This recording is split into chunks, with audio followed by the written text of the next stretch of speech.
नाज़रीन, सर्दियों की खुशगवार शाम हो और लाहौर की मशहूर गलियां। आज का सफर खास तौर पर इस मौसम की खुशबू के साथ होगा। मैं पहुंच गई हूँ ताज डेरा, जिसका नाम सुनते ही आपके जहन में देसी खानों की तस्वीर बन जाती है।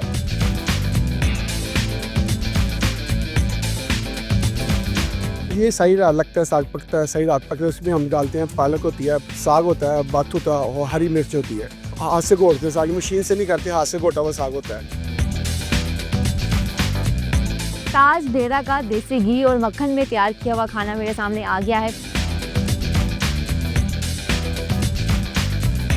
अनारकली की मसरूफ गलियों में वारिस टिक्का के जायकों को बरसों से खास मुकाम हासिल है।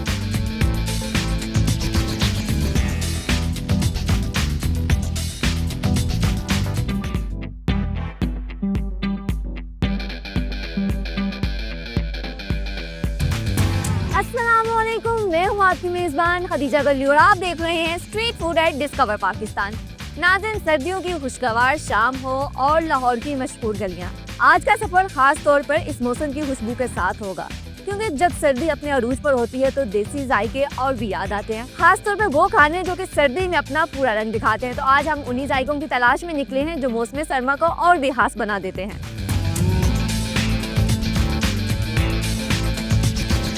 मैं पहुंच गई हूँ ताज डेरा, जिसका नाम सुनते ही आपके जहन में देसी खानों की तस्वीर बन जाती है। ये ऐसा डेरा है जहाँ सर्दियों का असल मजा मिलता है और जहाँ हांडी से उठती खुशबू आपकी भूख को मजीद बढ़ा देती है। यहाँ खालिस, देसी और दिल को छू लेने वाले जायके मिलते हैं।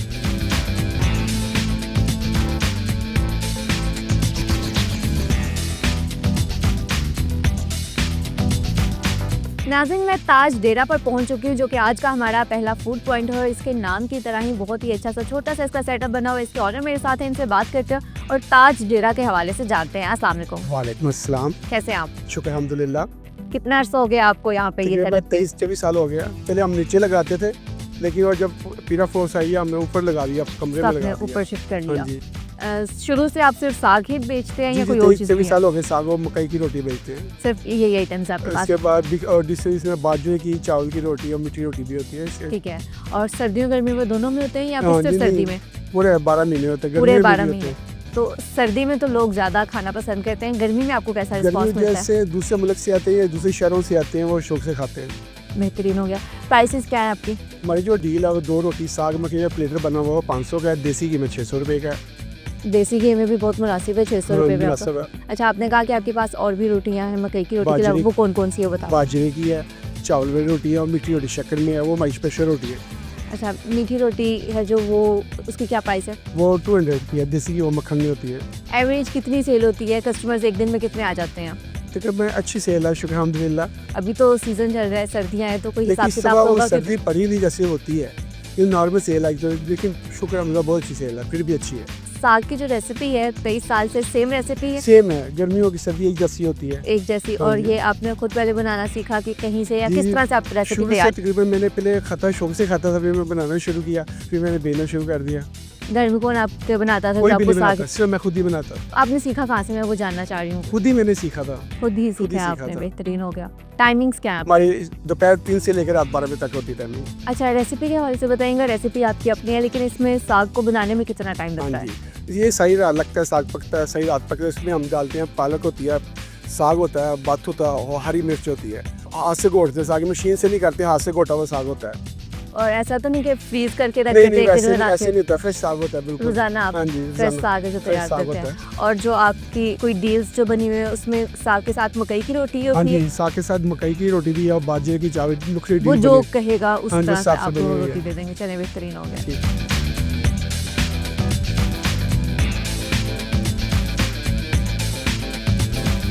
ताज डेरा का देसी घी और मक्खन में तैयार किया हुआ खाना मेरे सामने आ गया है। मेरे पास साग है, मकई की रोटी है और इसके अलावा मीठी रोटी भी मौजूद है। साग के साथ मुझे मक्खन और अचार भी दिया गया। सबसे पहले साग को ही ट्राई करते हैं और देखते हैं कि इसका टेस्ट कैसा होगा। अगर मैं रोटी की बात करूँ तो रोटी मोटी नहीं है, बहुत पतली बनाई गई है और देखने से मज़ेदार लग रही है। पहली बाइट लेती हूँ। साग भी ऊपर मुझे इसके मक्खन डला हुआ नज़र आ रहा है, साथ भी दिया हुआ है और साग के ऊपर भी इसको तड़का लगा के दिया गया है। दूसरी बाइट ले रही हूँ। जिसमें मैं अचार भी साथ लूँगी। अचार में मिक्स अचार है जिसमें गाजर, नींबू और लहसुन है।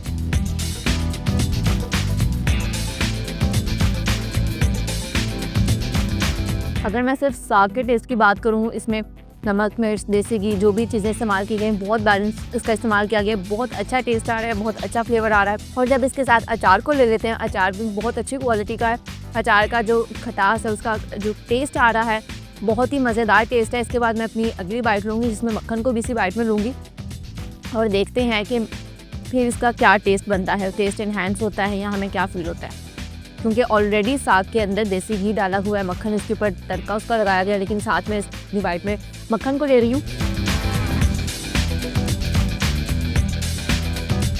मक्खन बहुत अच्छी क्वालिटी का है, बिल्कुल ऐसा लग रहा है कि घर में इसको तैयार किया गया है और मुंह में जाते ही जिस तरह से वो घुल रहा है, मुझे तो ये टेस्ट बहुत पसंद आया है। इसकी क्वालिटी, इसकी सर्विंग, इसकी प्राइस के लिहाज से बहुत ही अच्छी लगी है। और अगर इसमें प्राइस की बात करूँ, सिर्फ और सिर्फ 600 रुपीज़ इसकी प्राइस है, जो कि काफ़ी इकनॉमिकल है। इसको अगर हम डॉलर्स में कन्वर्ट करें तो बनता है $2.14। इसके अलावा मेरे पास मीठी रोटी भी मौजूद है, इसको भी ट्राई करती हूँ। मीठी रोटी के छोटे छोटे उन्होंने पीसेस किए हुए हैं, इसको ट्राई कर रही हूँ।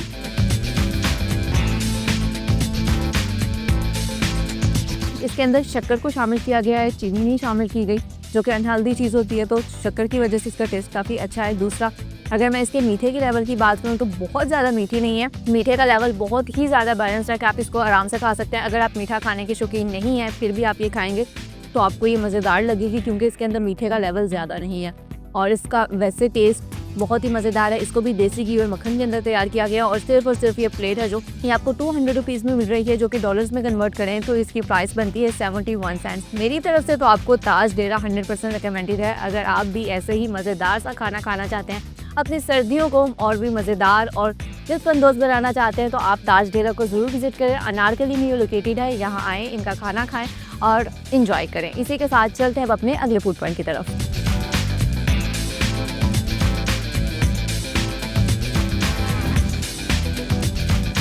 अनारकली की मसरूफ गलियों में वारिस टिक्का के जायकों को बरसों से खास मुकाम हासिल है। सादा सी दुकान, तेज आंच, मखसूस मसाले और मुसलसल ग्राहक, ये सब मिलकर इस जगह को सिर्फ फूड पॉइंट नहीं बल्कि अनारकली के स्ट्रीट फूड का एक अहम हिस्सा बनाते हैं।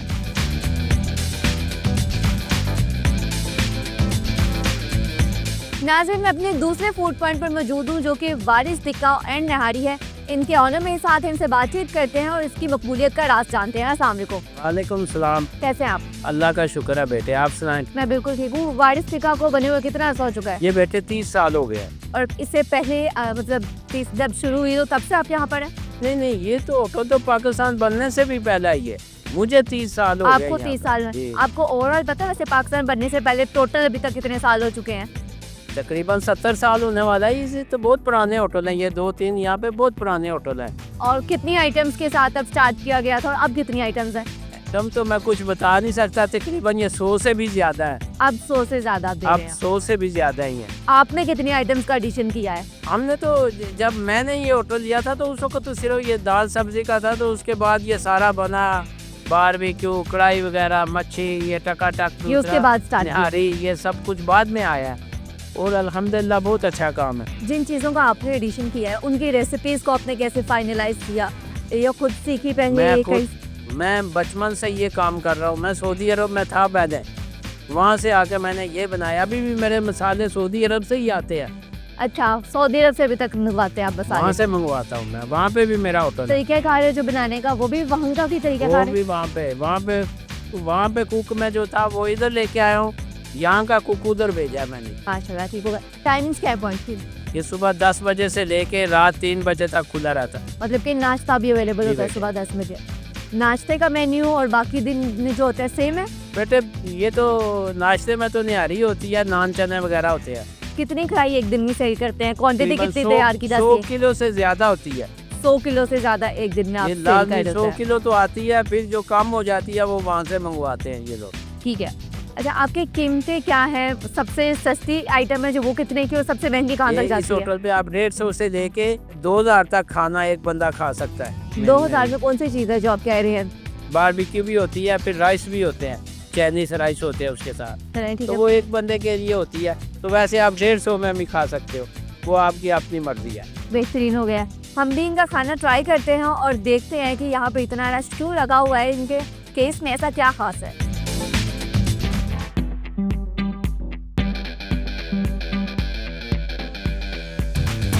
वारिस टिक्का एंड निहारी की निहारी, टिक्के, सीख कबाब और दाल मेरे सामने मौजूद है। इन तमाम चीज़ों को ट्राई करते हैं और देखते हैं कि टेस्ट कैसे है। सबसे पहले मैं बारबेक्यू की जो आइटम्स हैं इनको ट्राई करती हूँ। ये टिक्के हैं और इसका पहले तो मैं आपको कलर, इसका टेक्सचर दिखाती हूँ। इसके ऊपर इन्होंने एक ख़ास मसाला है जिसको स्प्रिंकल किया गया है। पहले मैं इसको टेस्ट कर रही हूँ।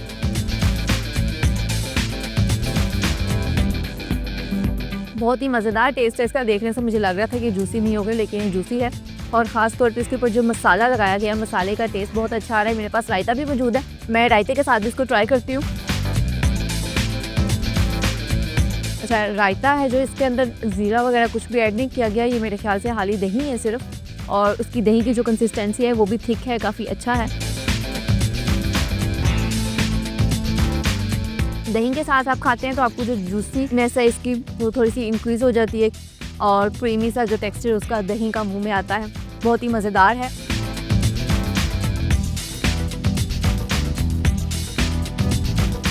और ये इसके कबाब है, कबाब का साइज़ आपने देख लिया है। इसको ट्राई करती हूँ। और ये देख सकते हैं आप, बिल्कुल आराम से टूट गया। हालांकि थोड़ा सा ठंडा हो गया है, लेकिन उसके बावजूद बहुत ही आराम से टूट गया, सख्त नहीं हुआ। इसको खाती हूँ। कबाब के अंदर अगर मैं मसालों की बात करूं तो इसके अंदर भी ज़्यादा तेज़ मसाले नहीं है, बहुत बैलेंस इस्तेमाल किया गया है। दही के साथ इसको लेती हूँ।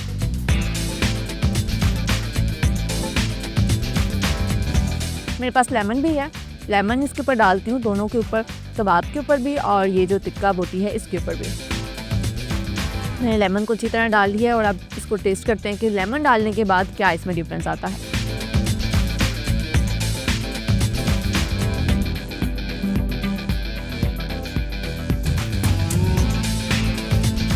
लेमन डालने के बाद वाकई इसका टेस्ट इन्हांस हुआ है। थोड़ा सा खटास जो लेमन की आ रही है बहुत ही मज़ेदार लग रही है। अब मैं ये सीख कबाब है इसको खा रही हूँ, इसके ऊपर भी मैंने लेमन डाल दिया और जो मसाला है मसाले को भी साथ लगा लेती हूँ। वैसे मसाला सिर्फ इन्होंने टिक्का बोटी के ऊपर ही डाला था, कबाब के ऊपर मसाला कम था, और साइड पे जो मसाला था मैंने उसको भी इसके साथ टच कर लिया, ताकि इसके अंदर भी जब मसाले का टेस्ट आता है तो हमें पता चल सके कि उसका क्या फ्लेवर बनता है। बहुत ही मज़ेदार टेस्ट है। लेमन डालने के बाद सीख कबाब का टेस्ट ज़्यादा अच्छा आया है। अब मैं नान के साथ इसकी बाइट लेती हूँ, और ये जो कबाब हैं ये इतने ज़्यादा जूसी नहीं है। जब मैंने इसको ऐसे नान के बगैर खाया था तो तब को ठीक था, लेकिन जब आप इसको नान के साथ खाएंगे तो क्योंकि ज़्यादा जूसी नहीं थे तो आपको ड्राई फील हो सकता है। इसलिए मेरी सजेशन तो ये है कि आप इसके साथ दही ज़रूर लीजिएगा। मैं भी दही ले रही हूँ और ये मेरी बाइट आ गई पूरी। नान के साथ भी बहुत ही मज़ेदार टेस्ट है। अगर आप थोड़ा सा स्पाइसी खाना पसंद करते हैं तो शायद आपको इतना पसंद ना आए, क्योंकि इसके अंदर पहले ही मसाले बहुत बैलेंस्ड है, और जब नान और साथ दही शामिल हो जाता है तो स्पाइस का लेवल जो थोड़ा सा और मज़ीद कम हो जाता है।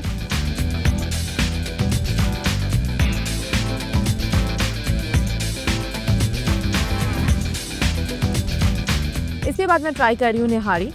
निहारी देखने से काफ़ी अच्छी लग रही है, और ये इसके अंदर जो गोश्त है ये बहुत ही नरम है, बहुत ही आराम से टूट गया है। इसको मैं अच्छी तरीके से पहले मिक्स कर लेती हूँ, और ये मेरी मुकम्मल बाइट आ गई निहारी के साथ। बहुत ही मज़ेदार टेस्ट है इसका भी। निहारी के साथ जो दूसरे लवाजमात दिए जाते हैं वो तो यहाँ पे सर्व नहीं किए गए, लेकिन बारबेक्यू के साथ जब मुझे लेमन दिया गया था मैं इसी को इसके अंदर डालती हूँ, और देखते हैं कि लेमन डालने के बाद टेस्ट में क्या डिफरेंस आता है। इसको अच्छे तरीके से मिक्स कर लेते हैं, और ये मैंने अपनी बाइट बना ली।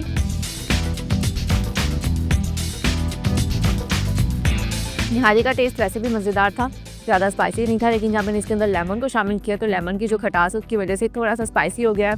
मुझे तो इसका टेस्ट ओवरऑल बहुत अच्छा लगा है।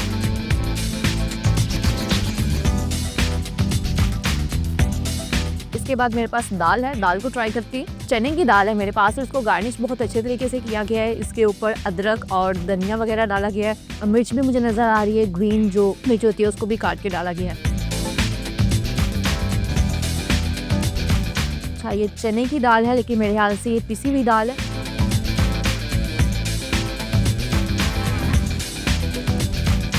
दाल का टेस्ट भी मज़ेदार है और इनकी तमाम चीज़ों में एक चीज़ जो कि कॉमन है कि ज़्यादा स्पाइसी खाना नहीं है, बहुत बैलेंस इस्तेमाल किया गया है नमक मिर्च वगैरह का। अगली बाइट ले रही हूँ जिसमें इसके ऊपर जो अदरक और मिर्च वगैरह डाली गई है उसको भी इस बाइट में लूँगी।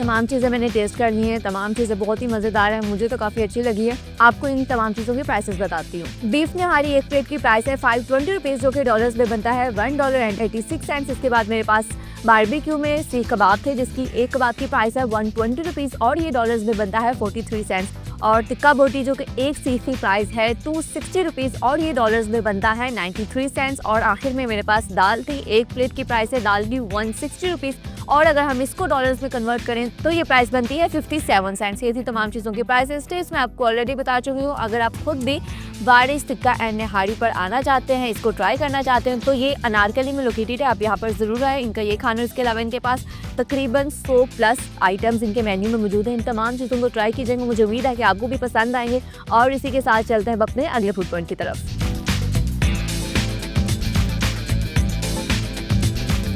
मीठे के बगैर तो कोई खाना मुकम्मल नहीं होता, तो खाना खाने के बाद अब मैं मीठे की तलब पूरी करने के लिए पहुंच चुकी हूँ शेर रुबानी स्वीट कॉर्नर पे। एक छोटा सा स्टॉल है जहाँ पर जलेबियाँ लगाई जा रही हैं।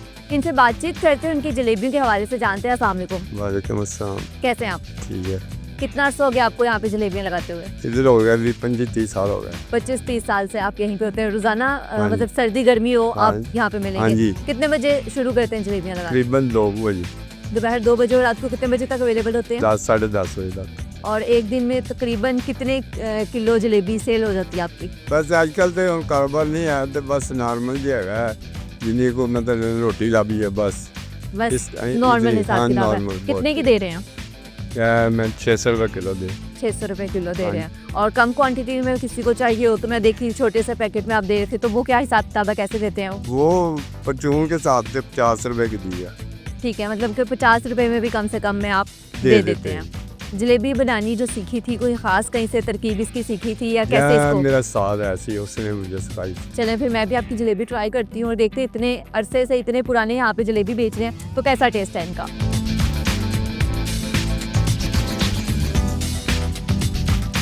मज़ेदार सी जलेबियाँ मैंने ले ली हैं, इसको ट्राई करती हूँ। देखने से तो बहुत ही मज़ेदार लग रही हैं क्योंकि मुझे वैसे भी जो पतली जलेबी होती है वो ज़्यादा पसंद है, तो ये बिल्कुल पतली और बिल्कुल क्रिस्पी लग रही है। इसको ट्राई करती हूँ।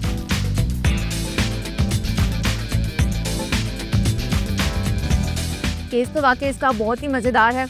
मीठे की बात की जाए, मीठे का लेवल भी बहुत ही मुनासिब है। जैसे छोटा सा पॉइंट था तो उससे मुझे पहले डाउटफुल थी कि पता नहीं टेस्ट कैसा होगा, लेकिन मैंने इसको खाया तो मुझे काफ़ी अच्छी लगी। उसकी प्राइस भी बहुत इकोनॉमिकल है, 50 रुपये में भी दे देते हैं। अभी मेरे पास जो प्लेट है सिर्फ और सिर्फ आपको 50 रुपये में ही मिलेगी। और अगर हम किलो की बात करें तो 600 पर केजी के हिसाब से ये जलेबी दे रहे हैं। मैं तो आपको रिकमेंड करूँगी आप अनारकली जब भी आए यहाँ से खाना खाएं, उसके बाद मीठा खाने के लिए आप इनके पास ज़रूर आएँ। जलेबी और गुलाब जामुन दोनों आपको यहाँ पर मिल जाएंगे। अगर मैं आज के बाकी फूड पॉइंट्स की बात करूँ तो हमारे आज के तीनों फूड पॉइंट्स अनारकली में लोकेटेड थे। पहला हमारा फूड पॉइंट था ताज डेरा जहाँ हमने साग खाया, दूसरा फूड पॉइंट था हमारा वारिस टिक्का एंड निहारी और तीसरा फूड पॉइंट शेर रुबानी स्वीट कॉर्नर है। मेरी तरफ से आपको ये तीनों रिकमेंडेड है। आप यहाँ पर आकर खुद भी खाना खाएं और आप इसको टेस्ट कीजिए कि आपको कैसा लगता है, हम इसका फीडबैक दें।